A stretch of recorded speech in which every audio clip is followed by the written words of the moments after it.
ভারতীয় জনতা পার্টি বেলেঘাটা মণ্ডল 4-এর উদ্যোগে গুণীজন সংবর্ধনা জ্ঞাপন অনুষ্ঠান হয়ে গেল শনিবার বেলেঘাটা ত্রিকোণ পার্কের সন্নিকটে।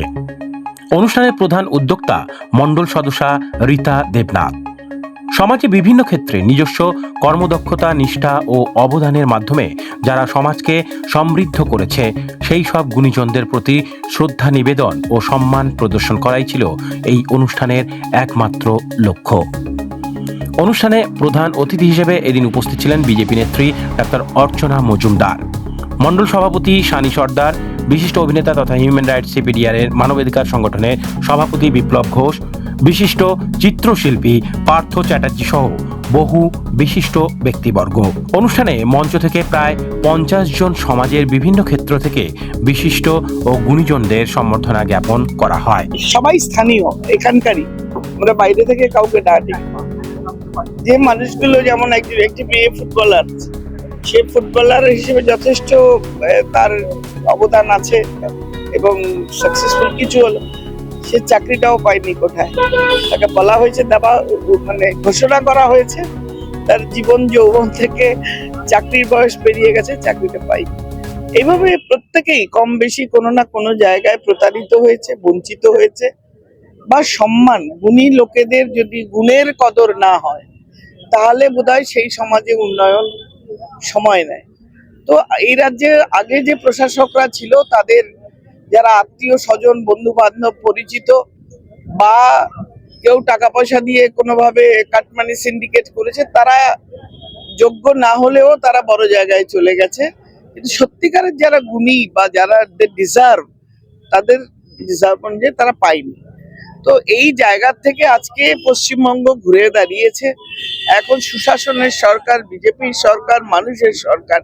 আমাদের বিজেপি কার্যকর্তারা যখন কাজ করেন, তারা মেডিকেল ক্যাম্প করেন, তারা গুণীজন সম্বর্ধনা করেন, তারা রক্তদান শিবির করেন, মানুষের পাশে দাঁড়ান কি করে তাদের ভর্তি করা যায়, কি সুযোগ সুবিধা, যাতে মানুষজন তাদের দৈনন্দিন জীবনে কোনো অসুবিধার সম্মুখীন না হয়। আমাদের প্রথম কর্তব্য সেটা, তারপরে রাজনীতি। নেশন ফার্স্ট, তারপরে ব্যক্তি, তারপরে নিজের কথা।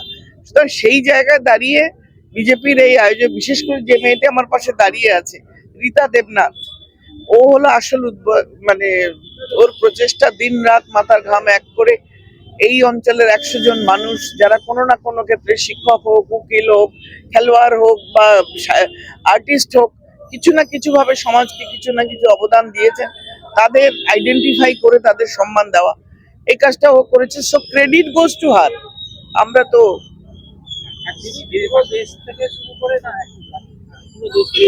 আমাদের রাজ্যতে যেটা একটা বড় সমস্যা, যে ধর্ষণ, তার জন্য অনেক রকমের বড় সমস্যা, ধর্ষণ, যেটার জন্য আমাদের শুভেন্দু অধিকারী চিফ মিনিস্টার অনেক একটা স্টেপ নিয়েছে। সেটাকে আপনি কেমন ভাবে দেখছেন? দেখুন, ধর্ষণে গত 10 বছরে ওয়েস্ট বেঙ্গল হয়ে গেছিল সারা দেশের মধ্যে সবার উপরে। Attempt to rape, acid attack, প্রত্যেকটা ক্রাইম অন ওমেনে। তাও তো কি, যে ঘটনাগুলো এনসিআরবি ডেটায় এসছে সেগুলো টোটাল ইনসিডেন্সের টিপ অফ আইসবার্গ।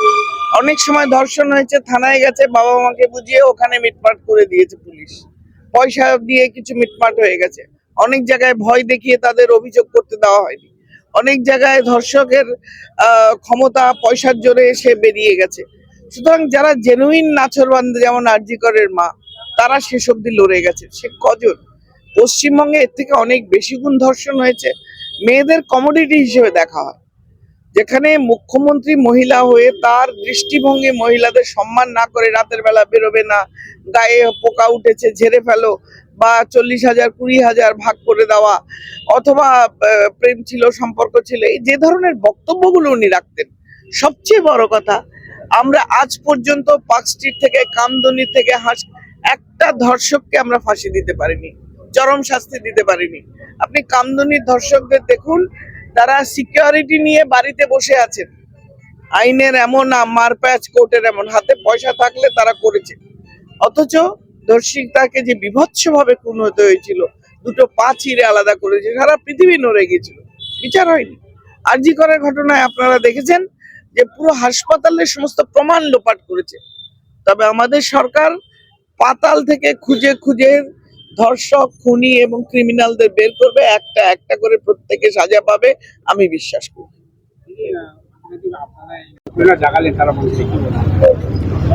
দিদি সব সময় আমার পাশে পাশে থাকি।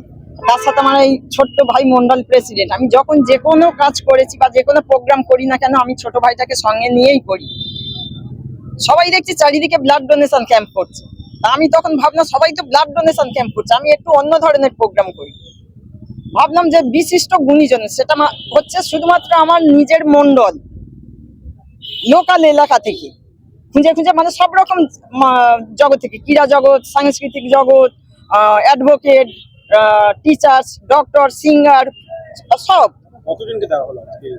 টোটাল 50। হ্যাঁ, আহ, এখনো এসছে, এখনো বাকি আছে।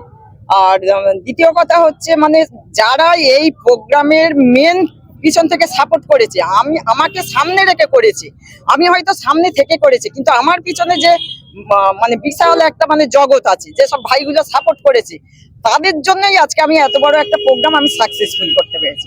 আজকে যদি ওরা আমাকে যদি সাহায্য যদি না করতো, এই প্রোগ্রামটা আমি কিছুতেই সম্ভব করতে পারতাম না। যার জন্য যারা আমাকে সাপোর্ট করেছে, তাদের প্রত্যেককে আমি জানাই আমার আন্তরিক অভিনন্দন, শুভেচ্ছা ও ভালোবাসা। বলতে চাই, দিদি আমাদের অভিভাবক। অর্চনা দি আমাদের বেলেঘাটাকে যেভাবে হাতের তালুর মধ্যে রেখে দিয়েছে, তার জন্য অসংখ্য ধন্যবাদ জানাই। আর আমাদের রীতা দেবনাথ, যিনি দিদি প্রাক্তন সভানেত্রী ছিলেন আমাদের 33 এবং 57 নম্বরে, ওনার আজকের যে একটা ছোট্ট প্রয়াস, যে এত বিরাট আকারে নেবে, যে আজকের যারা এসেছেন গুণীজন ব্যক্তি, শুধু গুণীজন ব্যক্তি না, ওনারা হলেন আমাদের প্রেরণা যোগাবে। তো ওনাদেরকে নিয়ে এসে এত বড় অনুষ্ঠান করে দিয়েছে, ওনাদের পদধূলি আমাদের এই মাটিতে পড়েছে, আমাদের বেলেঘাটার মাটিতে পড়েছে, তার জন্য অসংখ্য ধন্যবাদ জানাই আমার রীতা দিদিকে, যিনি আমার দিদি নন, তিনি একজন স্নেহবান, যত্ন নেন আমাকে এবং আমার যারা কর্মী আছে সবাইকে গাইড করেন। আমার নাম সানি সর্দার, বেলেঘাটা মন্ডল ফোরের প্রেসিডেন্ট। ধন্যবাদ। হ্যাঁ, আজকে আমি রকেট মন্ডল বলছি। আজকে আমি আসতে পেরে এখানে খুব ধন্য মনে হচ্ছে, খুব ভালো লাগছে। হ্যাঁ, স্পেশালি রীতাদি, অর্চনাদি। হ্যাঁ, রীতাদি তো আমার বাড়ি থেকে মাননীয় রকেট মন্ডল